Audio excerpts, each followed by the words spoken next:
Positive integers होंगे सारे, मतलब वन या वन से बड़े होंगे, और हमें कोई भी दो इंडेक्स लेना था, और उन दोनों इंडेक्स का हम वैल्यू हम इस तरह से चेंज, सपोज हमने यहाँ पे वन और थर्ड इंडेक्स लिया, पहला एग्जांपल जो है, तो जो जो फर्स्ट और थर्ड इंडेक्स का नंबर्स का जो प्रोडक्ट है, उन दोनों का हम मतलब कोई मतलब सपोज 2 इंटू टू 4 है, तो हम उन दोनों को मतलब 1 इंटू 4 भी 4 ही होता है, तो हम उसको मतलब फर्स्ट प्लेस में 1 रख सकते हैं और लास्ट प्लेस में 4 रख सकते हैं, या फिर यहाँ पे 4 रख सकते हैं और यहाँ पे 1 रख सकते हैं। तो सपोज यहाँ पे 2 इंटू 3 है, तो यहाँ पे हम 1 और 6 रख सकते हैं, या फिर यहाँ पे 6 और 1 भी रख सकते हैं, तो वैसे हम कर सकते हैं। और क्या दिया था? हाँ, तो ये ऑपरेशन हम कितना भी बार कर सकते हैं, और लास्ट में जाके हमें बोलना है कि ऐसे ये ऑपरेशन कर करके जो एरे का जो सम है वो मैक्सिमम कैसे कर सकते हैं, और लास्ट में उसी चीज को 2022 से मल्टीप्लाई कर देने बोला है।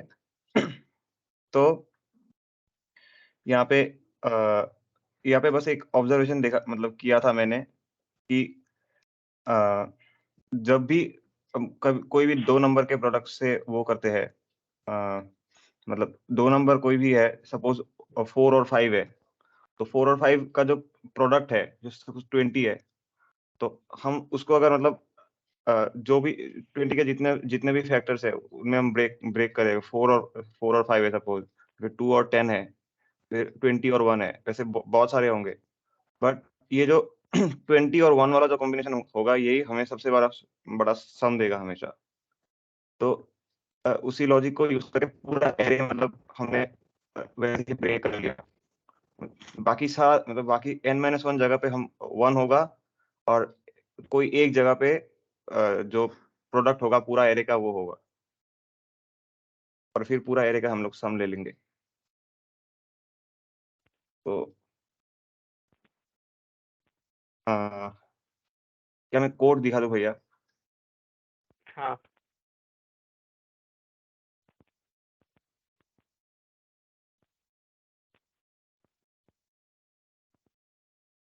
हाँ, तो मैंने वो किया था, एक आंसर वेरिएबल लिया, 1 किया, फिर पूरा एरे का सम ले लिया, और फिर हमें पता है कि एरे का एक एक एलिमेंट, एरे का एक कोई भी एक जगह पे पूरा एरे का सम आएगा, और बाकी सारा जगह पे 1 आ जाएगा।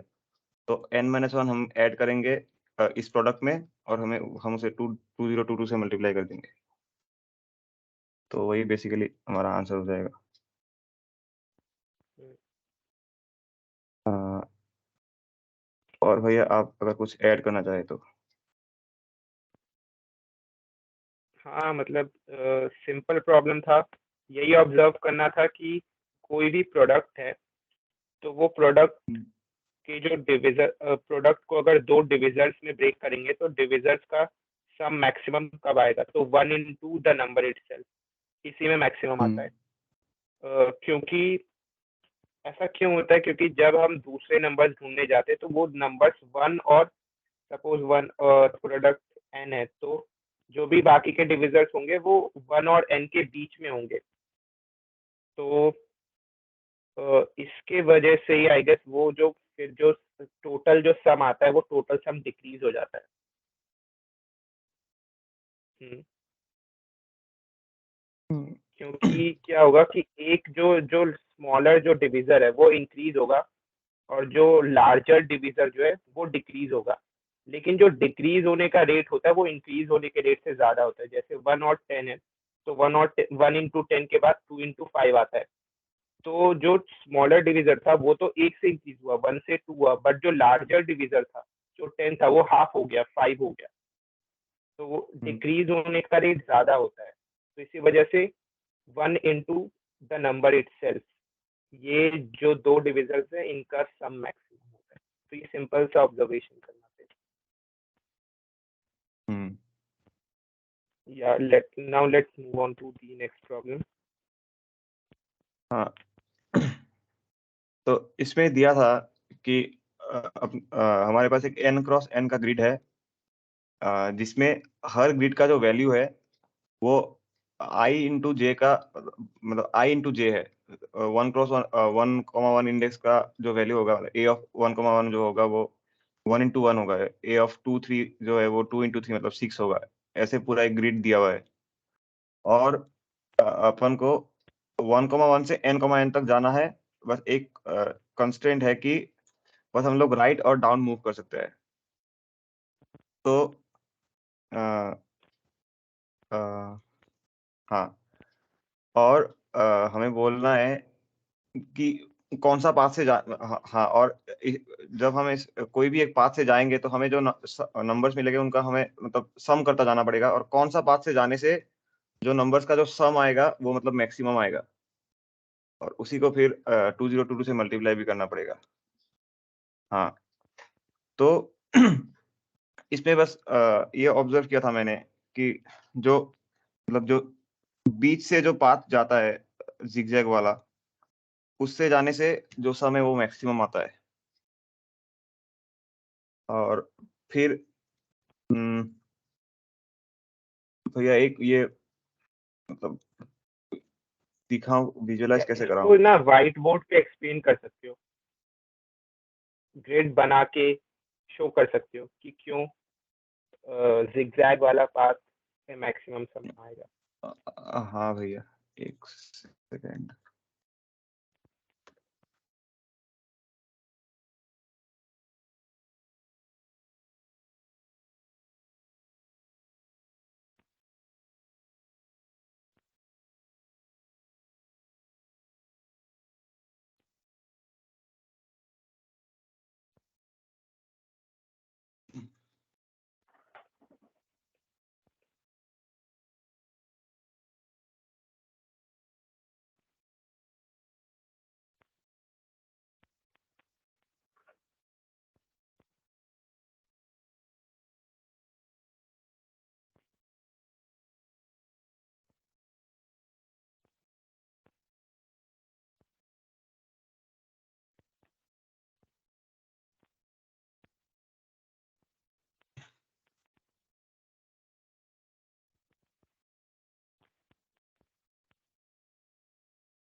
आया। भैया ये व्हाइट बोर्ड दिख रहा है क्या? हाँ। हाँ, तो सपोज ज्यादा बड़ा हो गया। सपोज हमारे पास 5x6 का वो है, ग्रिड है।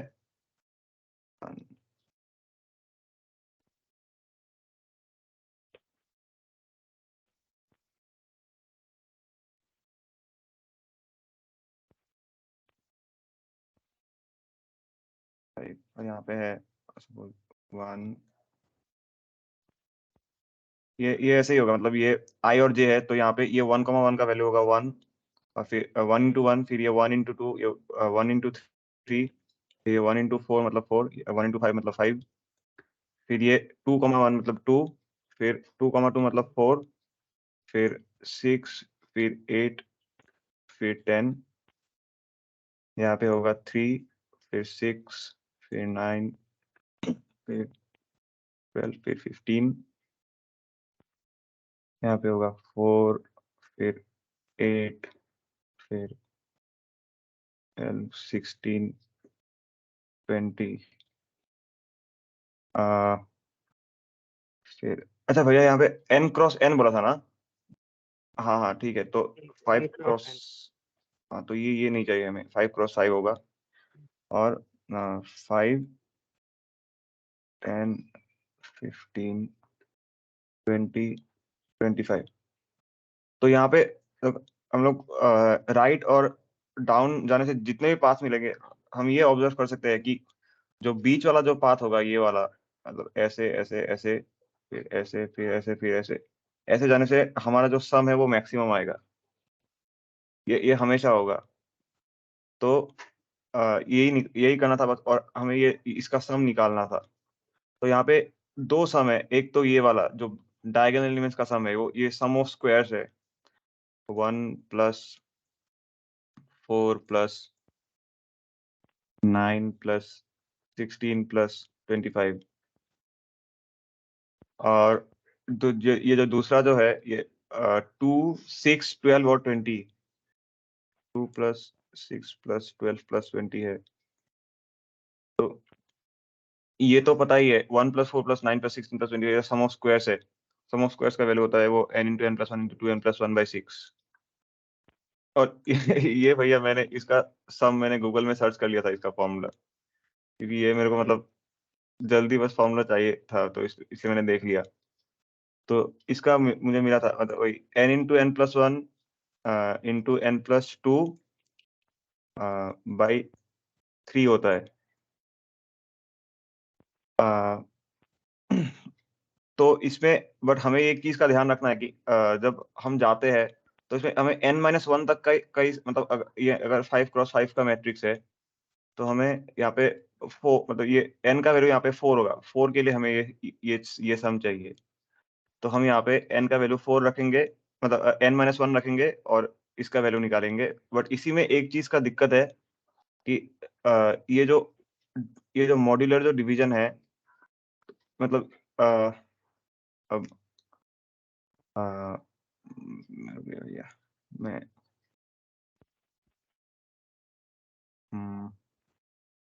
हाँ, इसका भैया मुझे कॉन्सेप्ट अच्छे से पता नहीं, बट ये चीज़ पता है कि बस मतलब मॉड्यूलर मतलब जब मॉड्यूलर अरिथमेटिक होता है, तब हम मतलब यहाँ पे डायरेक्टली डिवाइड नहीं कर सकते। उससे मतलब आंसर में गड़बड़ आता है। तो इसलिए मेरे पास एक मतलब पहले से ही फंक्शन था मॉड्यूलर डिवीज़न का, मैंने उसका इस्तेमाल कर लिया डायरेक्टली।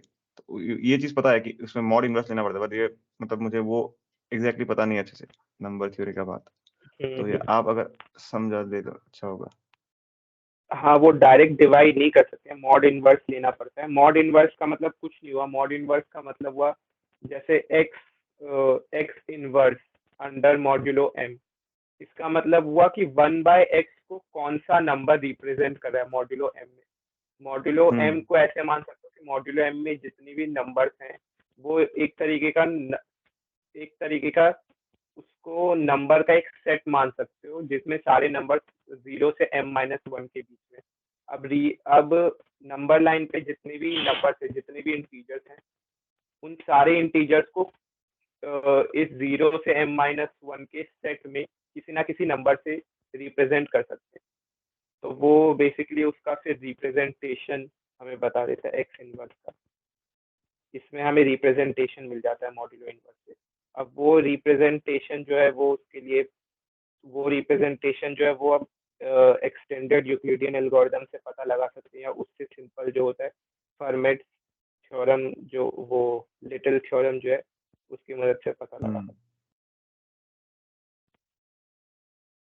हैं। ठीक है। हाँ भैया, बट जो मतलब जिसने ये ऑब्जर्व कर लिया होगा उसके लिए उसको नहीं चाहिए होगा, ये ऑब्जर्वेशन थोड़ा मुश्किल था।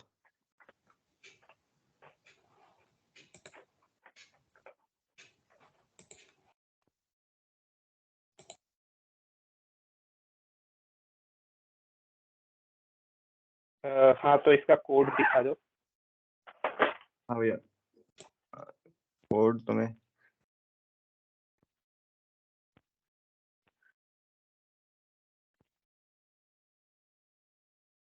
हाँ तो वो था भैया, एक मैंने आंसर वेरिएबल लिया, इसमें ये इसका जरूरत नहीं है बट मैंने कर लिया था।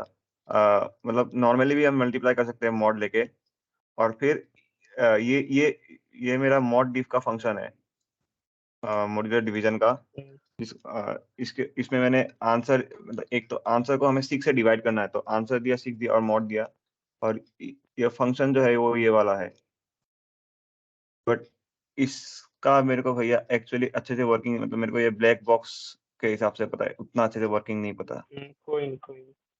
ठीक है। हाँ तो ठीक है। पहले मतलब इससे मल्टीप्लाई पहला वाला सम जो है वो ये है आंसर, और दूसरा वाला जो सम था वो ये है।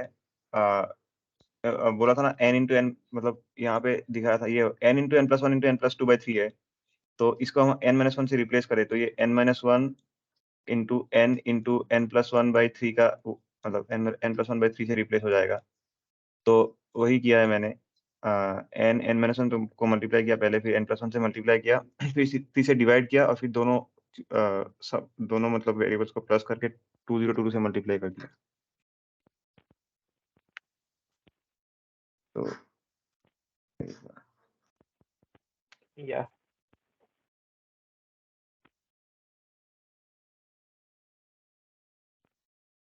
और तो इतना ही था भैया, ठीक आप है। अगर कुछ ठीक है, तो let's move on to hello the next problem. Hello भैया, हम्म, हेलो हाँ हाँ भैया, मतलब मैंने इक्वेशन सेम ही यूज किया था, लेकिन मतलब डिवाइड बाय 3 के बाद फिर से मॉड्यूली यूज नहीं कर सकते क्या? डिवाइड बाय 3 के फिर मतलब मेरा क्या होता है, हाँ ठीक है, इसका थोड़ा कॉन्सेप्ट मैं बताता हूँ।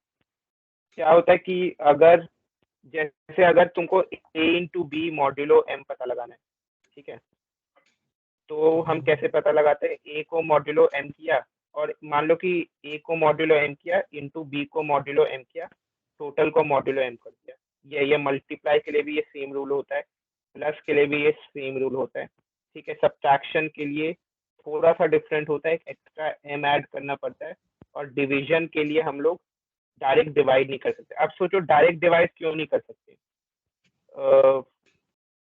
मान लो कि जो दो number a divided by m किया, a डिवाइडेड बाय m किया, a मॉड्यूलो m किया, फिर divided by b modulo m किया, तो उसमें क्या होगा? मान लो कि पहले a और b दोनों से डिविजिबल थे, ठीक है, a बाय b एक इंटीजर था, a जो है वो b से डिविजिबल था। फिर तुमने a को m से मॉड्यूलो कर दिया तो तुम्हें कोई डिफरेंट नंबर मिलेगा। फिर तुमने b को भी m से मॉड्यूलो कर दिया, वो भी एक डिफरेंट नंबर मिलेगा। तो क्या ऐसा पॉसिबल है कि ये दोनों अभी भी डिविजिबल होंगे? तो ऐसा हो सकता है कि दोनों अभी भी, दोनों अब मॉड्यूलो करने के बाद अब दोनों डिविजिबल ही रहेंगे। तो उस केस में क्या होता है? उस केस में फिर गड़बड़ हो जाता है। उस केस में फिर उसको तुम फिर से मॉड्यूलो m करोगे तो आंसर जो आना चाहिए वो आंसर नहीं आता। तो इसीलिए जो 1/b का जो रिप्रेजेंटेशन होता है अंडर मॉड्यूलो m, उसको कहते हैं mod inverse of b under m। वो पहले पता लगाते हैं हम, फिर उससे मल्टीप्लाई कर देते हैं हम लोग a को। तो a into mod inverse of b whole thing modulo m, ये होता है a by b modulo m का फॉर्मूला। तो ये फॉर्मूला होता है, ये जरा देख लेना, फिर इससे सॉल्व होता है, ठीक है। या तो ओके इसमें ये भी कर सकते थे, इसमें ये मॉड इनवर्स वगैरह में जाने की जरूरत नहीं थी।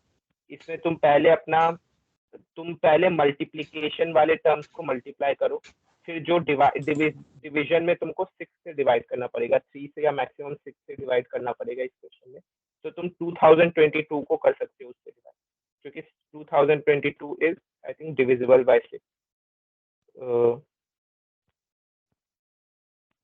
हाँ, इट्स डिविजिबल बाय 6। तो तुम 2022 को 6 से डिवाइड कर सकते हो, और आंसर को बिना 6 से डिवाइड किए पहले पता लगा सकते हो। फिर वैसे भी सॉल्व कर सकते हो, उससे फिर मॉड इनवर्स यूज नहीं करना पड़ेगा। ओके ठीक भैया। है, हेलो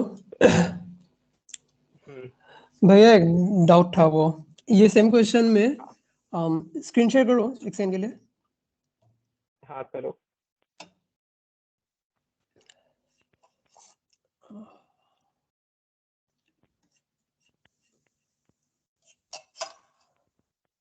हो रहा है क्या स्क्रीन शेयर? हाँ हाँ हो रहा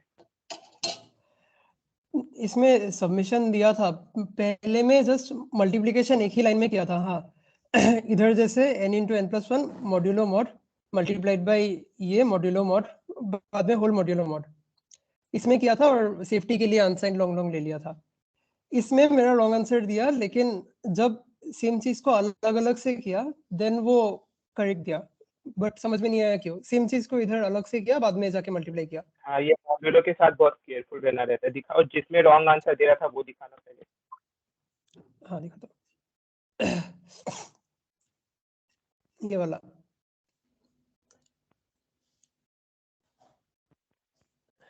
इसीलिए बिकॉज बेटर कुछ रहता है कि गलत। मॉड्यूलो का तुम एक टेम्पलेट बना के रखो, जो तुम्हें पता हो सही से काम करता है, और वो यूज करो। तो तुमने क्या किया? n into N plus one किया, फिर मॉड्यूलो m किया, ठीक है, फिर इंटू 1348 इंटू n, ठीक है, -337 प्लस मॉड्यूलो। ये अच्छा, ये क्या कभी किया? नेगेटिव में जाएगा नहीं। -7 ये आपका वो 2022 अंदर मल्टीप्लाई करने के बाद वो n into N plus one common लेके वैसे करके आएगा वो इक्वेशन सॉल्व करके। मॉड्यूलो m मॉड्यूलो, इसमें देखो इसमें 1348 इंटू n जो किया है ना, मल्टीप्लाई किया, इसको भी फिर मॉड्यूलो करके देखो। इसको भी मॉड्यूलो करके, हाँ 1348 इंटू n को फिर मॉड्यूलो करो, ठीक है, उसके बाद -337 प्लस मॉड, फिर इस पूरे का मॉड्यूलो कर ही दिया है, फिर इस पूरे टर्म का मॉड्यूलो कर दिया। हाँ n के बाद मॉड्यूलो करके देखो। लेकिन इससे क्यों गलत हुआ? बिकॉज अगर मॉड्यूलो किया भी तो क्या ही चेंज आएगा? बिकॉज क्योंकि ये ये टर्म तुम्हारा ये n टर्म जो है कहाँ तक जा सकता है, 10 टू द पावर 9 तक जा सकता है। हाँ तो में 10 पावर 12 के आसपास जाएगा ये। 10 पावर 12 में तो कुछ दिक्कत होना नहीं चाहिए। 10 टू द पावर 12 में जाएगा, हम्म, फिर प्लस मॉड्यूलो करोगे, ठीक फिर है। मॉड्यूलो हो जाना ये चाहिए। तुम्हारा जो ये 10 एक्सेप्टेड वाला था वो ये दिखा। 10 पावर 12 गया, फिर जो लेफ्ट साइड है वो भी तो समथिंग लाइक 10 पावर 8 तक जा सकता है ना। फिर हाँ वो मल्टीप्लाई उसके साथ पहले होगा, उसके बाद ये मॉड लगेगा ना। हाँ तो 10 सही कहा। वो और वाला भी, 18 पार वो कर वाला, देगा। हाँ सही कहा। वो वाला अगर 10 लेफ्ट साइड वाला अगर 10 टू द पावर 9 चला गया, और नहीं, लेकिन वो फिर मॉड्यूलो m हो तो रहा है ना, उसके बाद उसने मॉड्यूलो m किया। कहाँ हो रहा है? नहीं, वो ए पहले ही इंटू मल्टीप्लाई होगा, वो पहले मल्टीप्लाई होगा उसके बाद मॉड्यूलो हाँ होगा। हाँ ठीक।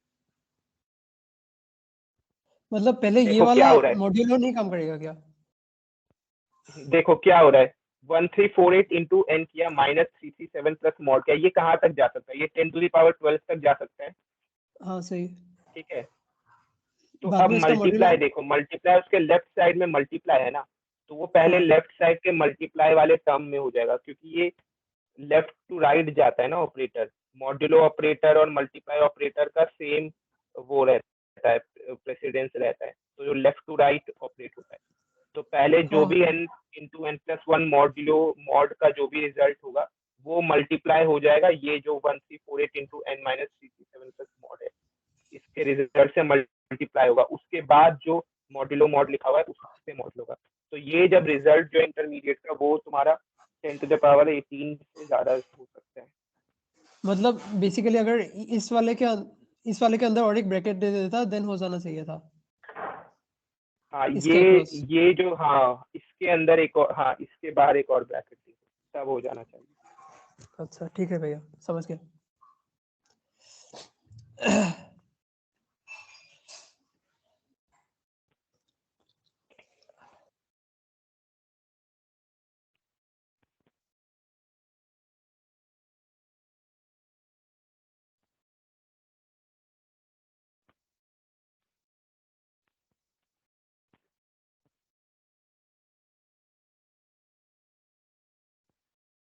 ठीक है, प्रॉब्लम सी। तो इसमें एक इंटीजर एरे दिया हुआ है, और find the number of sub arrays of A whose XOR has an even number of divisors. इसका मतलब क्या है? When does any number has even number of divisors? When that number is not when that number is a perfect square. तो जब कोई number perfect square होता है तभी उसका इवन नंबर ऑफ डिविजर होता है, जैसे 1 4 9 12 1 4 9 16, ठीक है, 25 49 36। और अगर परफेक्ट स्क्वायर नहीं है नंबर तो फिर उसके ऑड नंबर ऑफ डिविजर्स होते हैं। ठीक है, तो in other words find all the pair of indices ij such that ai XOR has an even number of divisors. तो हमें सारे सब एरेज पता लगाने जिसके इवन नंबर ऑफ डिविजर्स हैं। तो अच्छा, हाँ इवन नंबर ऑफ डिविजर्स, और सॉरी मैंने थोड़ा उल्टा बोल दिया, ऑड नंबर ऑफ डिविजर्स तब होता है जब परफेक्ट स्क्वायर है, और इवन नंबर ऑफ डिविजर्स तब होता है जब परफेक्ट स्क्वायर नहीं है। ऐसा क्यों? इसका लॉजिक दिखाता हूँ। कोई भी नंबर है, सपोज 10 है, कोई भी नंबर है, उसके जो डिविजर्स होते हैं हमेशा पेयर्स में आते हैं। तो सपोज 10 है तो इसका डिविजर होगा 1 और 10, 1 into 10 is equal to 10, ऐसा लिख सकते हैं हम। दूसरा जो पेयर होगा वो होगा 2 into 5, तो इसके 2 पेयर ऑफ डिविजर्स हैं, तो टोटल 4 डिविजर्स हैं। ठीक है, सिमिलरली 20 है, 20 का होगा 1 into 20, 2 into 10,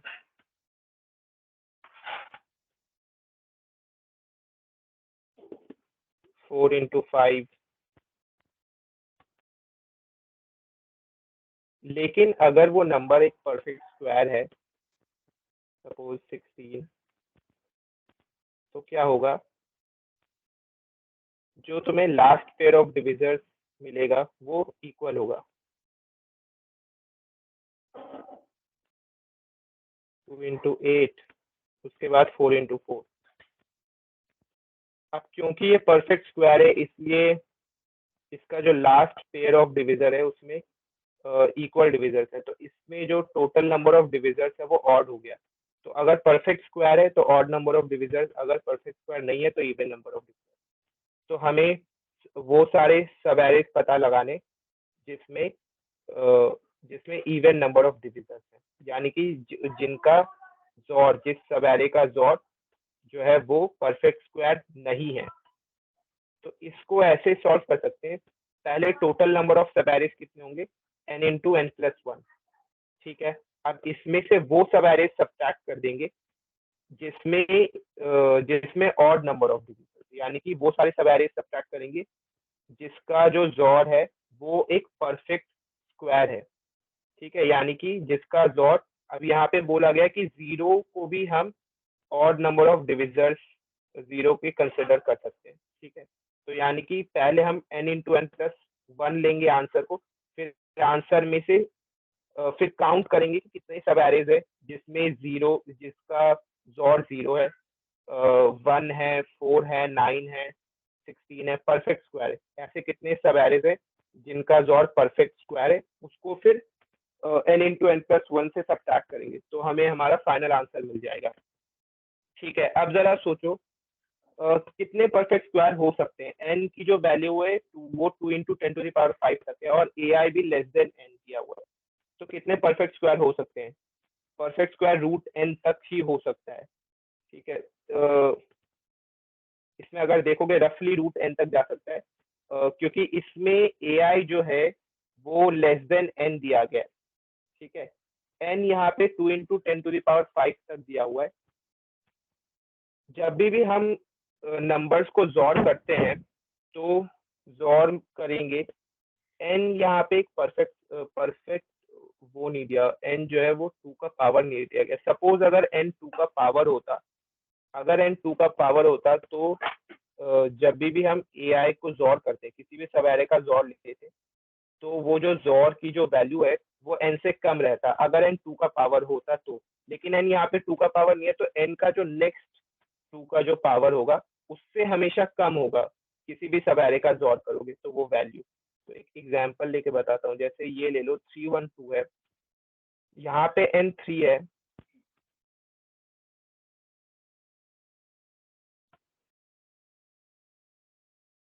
तो नेक्स्ट पावर ऑफ 2 क्या है, 4।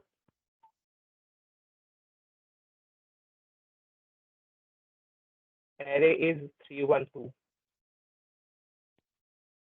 so these values are less than 4.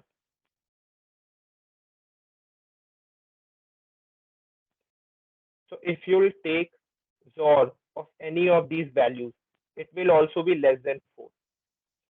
Why does it happen? Because if you see the binary representation of all these numbers, the binary representation will not have the bit, this bit, third bit.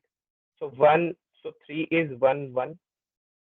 We can write 1 as 0 1, 2 as 1 0. तो ये जो numbers हैं इसमें maximum 2 bits ही हैं, तो जब भी तुम जोर लोगे तो जोर में भी मैक्सिमम 2 बिट्स ही होगा, तो इसलिए कभी भी जोर 4 या उससे ज्यादा हो ही नहीं सकता, क्योंकि 4 में 3 बिट्स होते हैं। ठीक है, so let's say that p is the power of 2 जिससे n छोटा है, देन जो भी जॉर होगा, किसी भी सब एरे का जो जॉर होगा, that would be less than p। और जो total number of perfect squares हैं,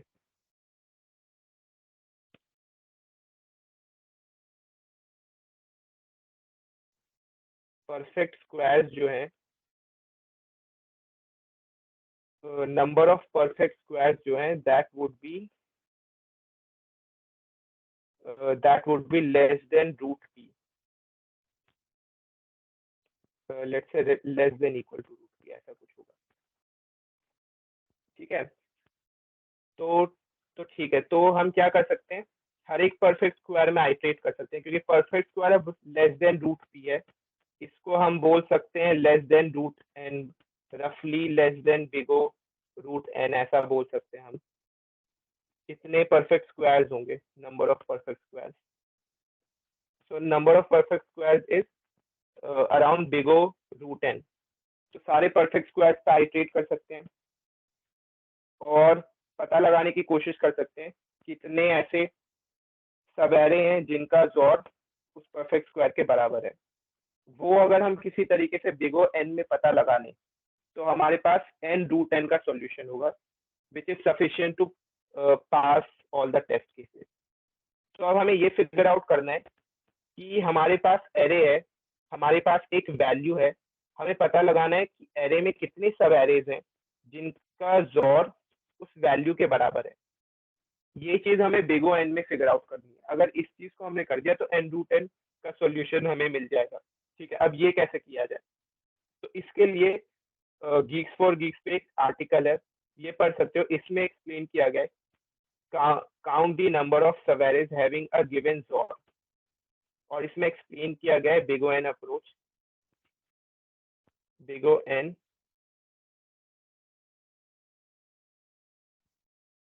an efficient solution solves the problem in big O n time। तो इसमें एल्गोरिदम दिया हुआ है, तो एक ब्रीफली एक्सप्लेन करता हूँ कि इसमें हो क्या रहा है, ये एल्गोरिदम कैसे काम करता है, कैसे पता लगाता है। let us call the XOR of all elements in the range I plus 1j as A, in the range 0i as B, ठीक है, and the range 0 to j as C। If we do XOR of B with C, the overlapping elements in 0 to I from B and C zero out, and we get XOR of all the elements in the range। So you can go through this roughly। अगर देखोगे तो ये algorithm मैं explain करता हूँ क्या रहा है पहले। ठीक है, तो अगर मेरा इम्प्लीमेंटेशन देखोगे तो मैंने कुछ नहीं किया, पहले ई पता लगाया, the next power of the next two power of 2 after n, then I am iterating on this perfect square x into x, then I'm finding, then I've initialized the answer with the total number of sub-arrays possible, and then I'm subtracting the number of sub-arrays in A whose XOR is x into x, and this will work in big O n। तो इसमें क्या किया है, पहले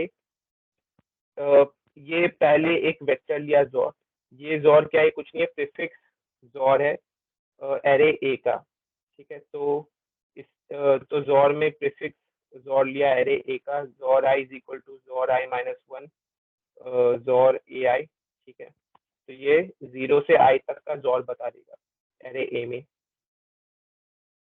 उसके बाद क्या किया, उसके बाद फिर 0 से n तक आइटरेट कर रहा हूँ, temp is equal to m XOR I। तो m क्या है, m इज द वैल्यू जिसके बराबर सब एरे का XOR होना चाहिए, तो m टारगेट वैल्यू है। ठीक है, तो उसको मैंने XOR कर दिया, अभी तक का जो प्रीफिक्स XOR था उससे, 0 से लेके I तक का जो प्रीफिक्स XOR था उससे मैंने XOR किया। ठीक है, उसके बाद answer is equal to answer plus map temp. तो ये जो मैप टेम्प जो है मुझे बताएगा कि टेम्प ये मुझे ये बता रहा है कि मैप टेम्प ये बता रहा है कि XOR की वैल्यू टेम्प कितने सब एरेज बना सकते हैं। तो कितने ऐसे सब एरेज जो हैं जो i से एंड हो रहे हैं, पहले कहीं किसी भी पॉइंट पे शुरू हो रहे हैं, उस पॉइंट से लेके i तक आ रहे हैं और उनका XOR जो है वो टेम्प के बराबर है। ये मुझे मैप टेम्प, ये वैल्यू मैप टेम्प में स्टोर्ड है। तो अगर वो जो सब एरे है वो मुझे XOR की वैल्यू टेम्प दे देगा, ठीक है, और टेम्प क्या है, m XOR i है, ठीक है। तो उसके साथ फिर जो है तो यानी कि अगर वो मुझे दे देगा तो फिर इस XOR की वैल्यू करने से मुझे m मिल जाएगा, ठीक है। उसके बाद if XOR i is equal to m, और ये चीज है कि अगर अभी तक का XOR जो है वो m के ही बराबर है तो आंसर प्लस प्लस, यानी कि जो 1 से लेके अभी तक का जो भी पूरा का पूरा जो प्रीफिक्स एरे है वो उस सब एरे को आंसर में ऐड कर दिया, फिर map XOR i plus plus कर दिया, उसके बाद ये आंसर रिटर्न कर दिया, ठीक है। तो ये बिग O में फिर ये ओवरऑल बिग O में ये मुझे बता देगा और ओवरऑल टाइम कॉम्प्लेक्सिटी फिर n√n है, इसमें फिर सॉल्व हो जाएगा। तो अगर मतलब इसको और ज्यादा अच्छे से समझना है तो ये आर्टिकल पढ़ सकते हो, इसमें अच्छे से एक्सप्लेन किया गया है कैसे काम करता है। भैया आपने तो ठीक है, और ये जो मैप वेक्टर ऑफ MP बनाया है वो 2x n का क्यों लिया साइज? हाँ, अब ये 2x n का क्यों लिया? अच्छा, इसमें इसको p का लेना चाहिए था। ये बेसिकली मैप में मुझे क्या स्टोर करना है, मुझे XOR वैल्यू स्टोर करना है। XOR वैल्यू मैक्सिमम कहाँ तक जा सकता है, पावर ऑफ 2 आफ्टर n तक जा सकता है। तो मुझे यहाँ पे मैं यहाँ पे p पास कर सकता था और इसको मैं p तक का ले सकता था, लेकिन उसकी जगह मैं 2x n भी ले सकता हूँ क्योंकि p जो है वो 2x n से तो कम ही होगा।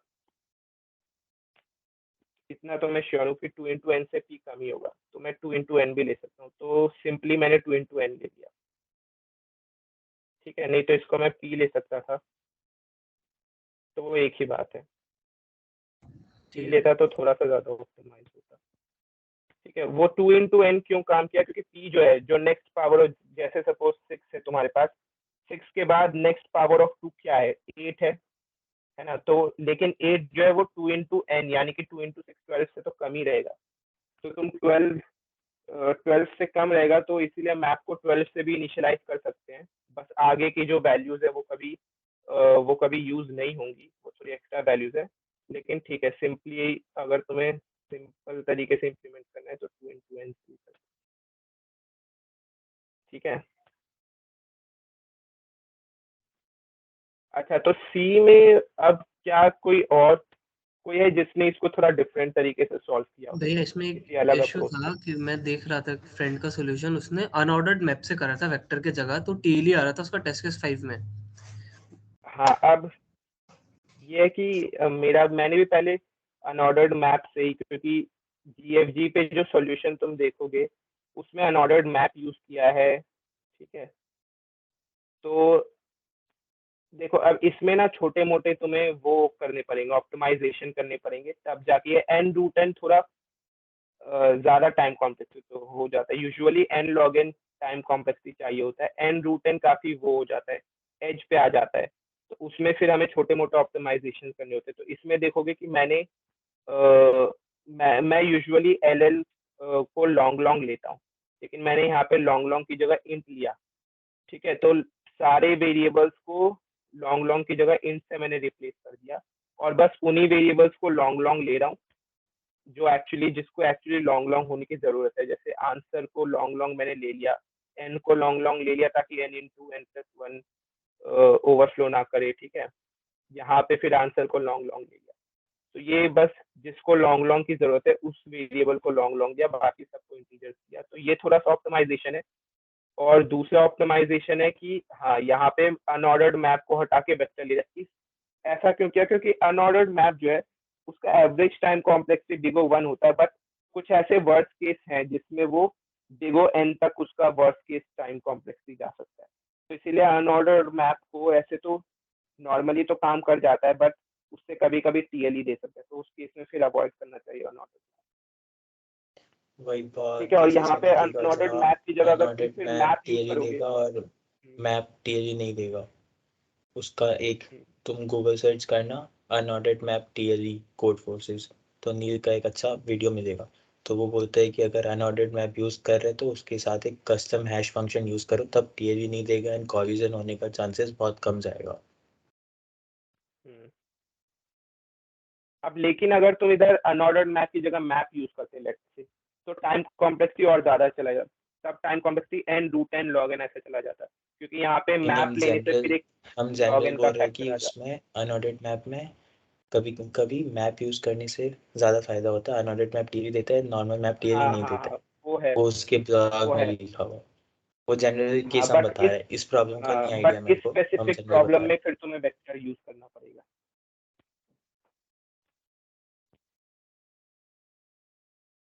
हाँ ठीक है, तो मतलब इसीलिए थोड़ा सा केयरफुल होना पड़ता है जब भी मैप यूज कर रहे होते, तो थोड़ा मतलब आइडिया रहना चाहिए कि मैप यूज करने से थोड़ा कितना एक्स्ट्रा टाइम कॉम्प्लेक्सिटी जा रहा है। ठीक है, कभी कभी क्या होता है कि हम लोग यहाँ पे मैप अनऑर्डर्ड मैप, बहुत लोगों ने ऐसा किया होगा, अनऑर्डर्ड मैप या मैप यूज कर लिया होगा, फिर वो सोच रहे होंगे कि N root N time complexity है तो पास क्यों नहीं करता, जबकि मैप से या अनऑर्डर्ड मैप से जो एक्स्ट्रा टाइम कॉम्प्लेक्सिटी ऐड हो रहा है वो उन्होंने नहीं सोचा होगा।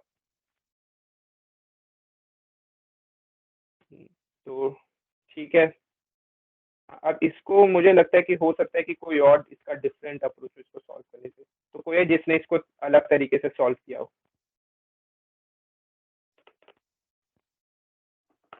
या किसी को और कुछ डाउट है इस प्रॉब्लम में?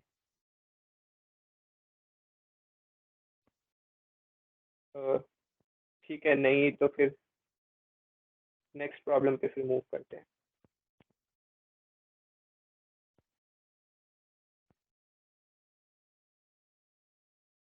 यस भैया। हाँ भैया, स्क्रीन दिख रहा है? हाँ दिख रहा है। हाँ, क्वेश्चन था।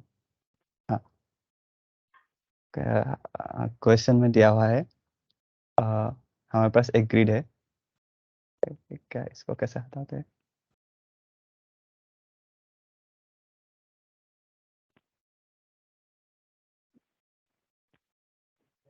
हाँ, हमारे पास एक ग्रिड है बेसिकली। हाँ, मतलब क्वेश्चन को थोड़ा समझने के बाद ये निकाल रखा है। हमारे पास एक ग्रिड है, उस पे बहुत कुछ नंबर्स लिखा हुआ है, और हमें एक ऐसा ग्रिड ढूंढना है, मतलब एक ग्रिड ढूंढना है जिसका मतलब स्क्वायर ढूंढना है बेसिकली उस ग्रिड में, एक जिसका साइड का लेंथ और उसका अंदर का जो एलिमेंट्स है सब उससे ये हो, मतलब बड़ा हो। जैसे कि इसमें हो गया, इस ग्रीन स्क्वायर में 3/3 है, तो एल का वैल्यू 3 हो गया, और उसके अंदर सब है 4 9, ये 2 है जो 3 से बड़ा नहीं है, तो ये वैलिड नहीं है।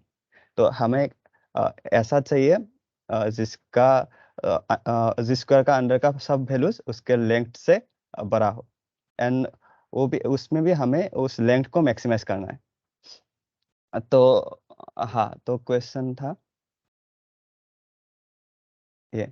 तो क्वेश्चन देख के इधर जो है कॉन्स्टेंट्स n इंटू एम 10⁶ है। तो बेसिकली हम n इंटू एम का ऑफ n इंटू एम कर सकते हैं, प्लस log n तक भी जा सकते हैं एक्स्ट्रा। तो उससे मुझे हिंट मिला कि बाइनरी सर्च में भी लगेगा। तो उसके बाद हाँ, क्वेश्चन को थोड़ा सिंपल करके करते हैं पहले। तो हमें मैक्सिमम पॉसिबल साइज एल चाहिए था, लेकिन हम अभी क्या करेंगे, हम पहले एक समथिंग एक साइज को सर्च करेंगे। जैसे कि मेरे पास एक ग्रिड होगा, इसी ग्रिड में हम जस्ट अभी 4x4 का एक लाइक एक सर्च करते हैं, इसमें है कि नहीं 4x4 का एक वैलिड स्क्वायर है कि नहीं इसमें, ऐसा हम सर्च करते हैं। जैसे x/x का एक वैलिड स्क्वायर है कि नहीं, वो हम सर्च करने का कोशिश करते हैं।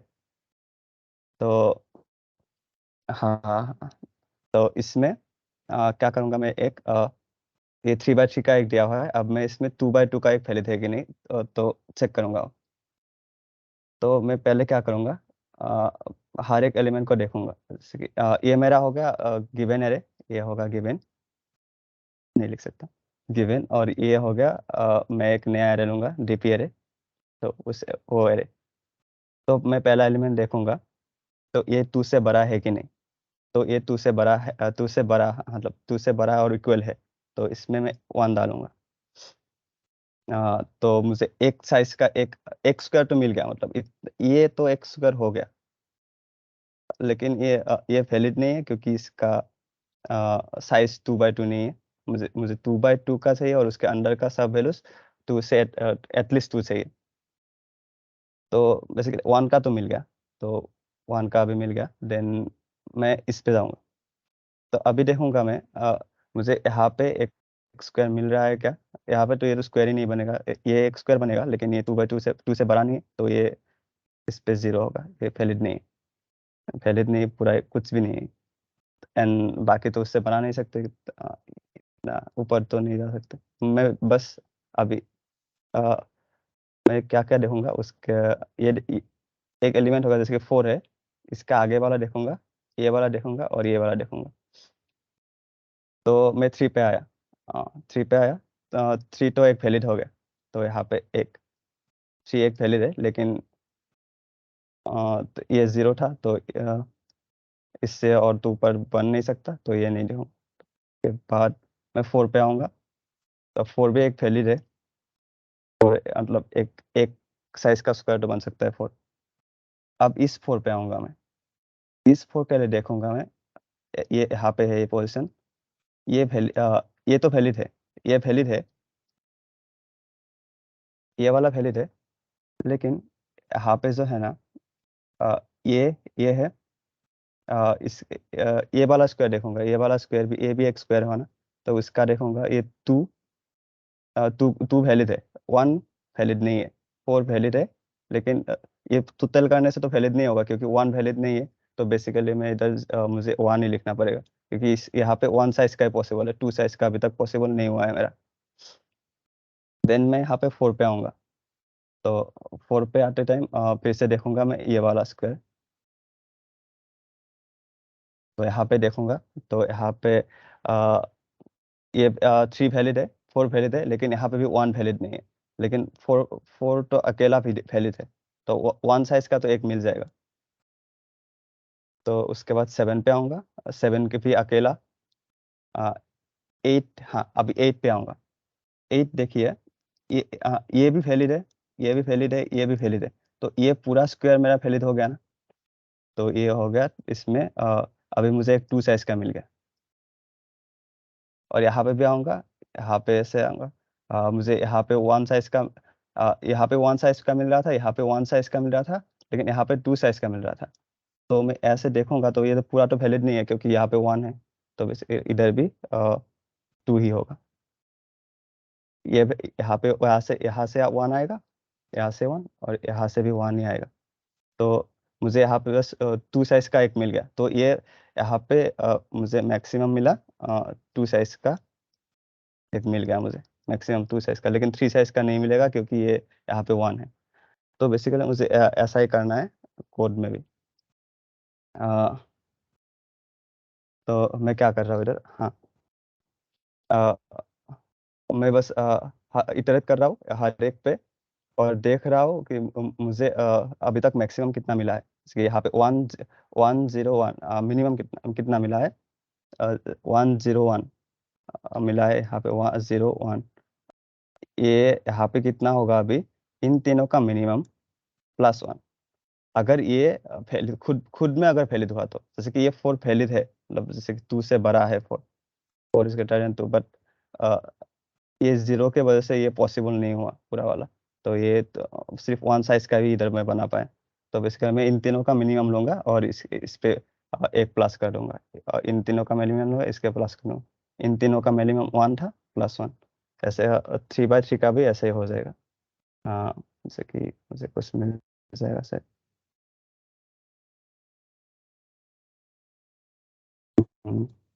ये वाला।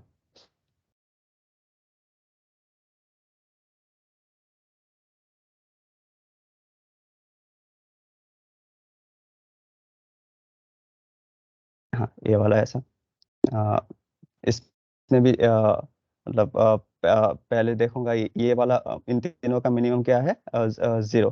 तो नेक्स्ट में यहाँ पे ये अगर वैलिड हुआ तो इन तीनों का मिनिमम +1 कर दूंगा। यहाँ पे इन तीनों का मिनिमम था 1 एंड वैलिड हुआ तो यहाँ पे भी इन तीनों का +1। ऐसे करते करते जितना बड़ा स्क्वायर होगा उतना ही बनता जाएगा, ऐड होता जाएगा। जैसे कि यहाँ पे 3/3 का ही पॉसिबल था तो यहाँ पे 3 तक ही बन पाया। तो कोड में भी वही करना है। पहले देखूंगा हमें एक्सरसाइज का देख रहा हूँ, अभी एक्सरसाइज का वैलिड है कि नहीं देख रहा हूँ, चेक कर रहा हूँ। ये करंट एलिमेंट वैलिड है कि नहीं, जो एक एटलीस्ट एक्स है कि नहीं। एटलीस्ट एक्स है तो उसको वैल्यू 1 दे रहा हूँ पहले। उसके बाद उसका साइज का जो मिनिमम मिलेगा उसको प्लस कर रहा हूँ। जैसे कि ये वाला एलिमेंट, ये वाला एलिमेंट और ये वाला एलिमेंट इसके लिए। एंड अगर मुझे यहाँ पे क्या चाहिए, एल बाई एल का चाहिए था, मतलब एल बाई एल का एक्स बाई एक्स का चाहिए था, एक्स बाई एक्स का स्क्वायर। एंड उस स्क्वायर में हर एक वैल्यू एक्स से एटलीस्ट एक्स होना चाहिए। तो अभी यहाँ पे तो अगर एक्स बाई एक्स का एक भी मिल गया मुझे तो उसमें मतलब मुझे मिल गया, या एक्स या नहीं मिला। अगर एक भी इक्वल नहीं हुआ तो रिटर्न 1 नहीं तो रिटर्न 0।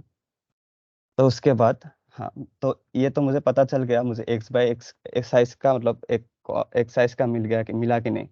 तो मुझे यहाँ पे कितना कितना चेक करना होगा, जैसे कि यहाँ पे चेक करना होगा 10⁻6 तक, 1 से 10⁻6 तक। 1 का तो मिल ही जाएगा, एटलीस्ट 1 का तो मिल ही जाएगा सब में। तो 1 से 10⁻6 तक तो चेक करने से पूरा फॉर लूप बहुत बड़ा हो जाएगा, क्योंकि मेरा कितना होगा 10⁻6 इंटू 10⁻6 हो जाएगा मेरा सोल्यूशन। तो 10⁻12 वो पास नहीं हुआ होगा, तो मुझे बाइनरी सर्च करना होगा। और बाइनरी सर्च वैलिड क्यों है, क्योंकि अगर मुझे अगर 2 साइज 1 साइज का मिल रहा है तो 2 साइज का मिलने का पॉसिबिलिटीज है ना। तो इसीलिए मैं उसको इंक्रीज करते जाऊंगा। तो बेसिकली मतलब जब तक मुझे मिलता रहेगा मैं उसका आगे का सर्च करूंगा। जैसे 1 मिला तो 2 का सर्च करूंगा। अगर 2 ही नहीं मिला तो 3 कैसे मिलेगा, क्योंकि जैसे कि इसमें ही 3 का तो पॉसिबल है ही नहीं, क्योंकि हेलो भैया।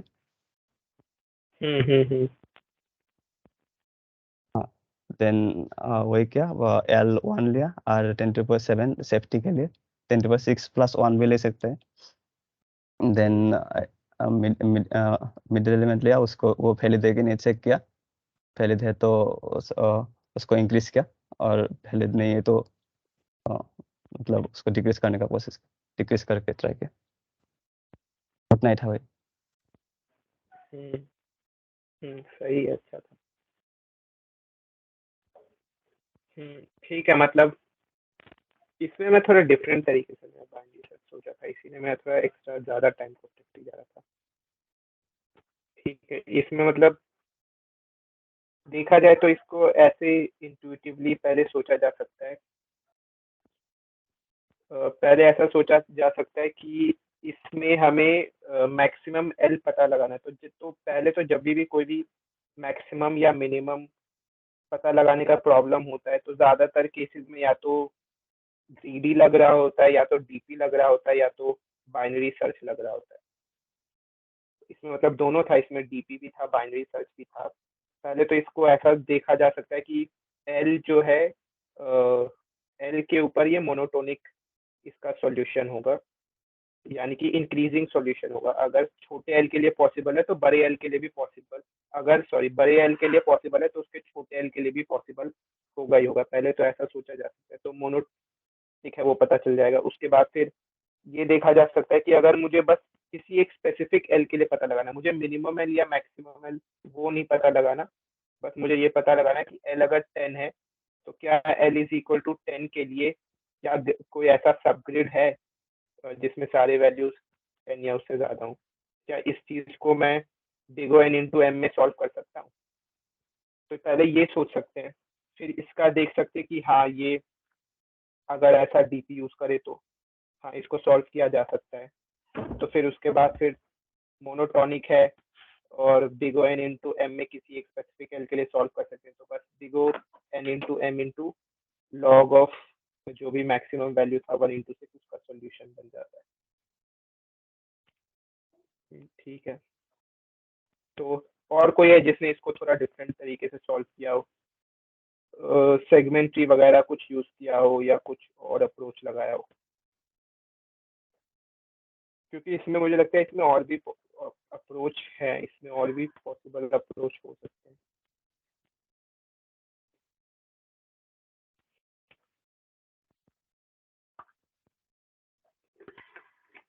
अच्छा चलो फिर ठीक है, फिर एंड करते हैं डिस्कशन।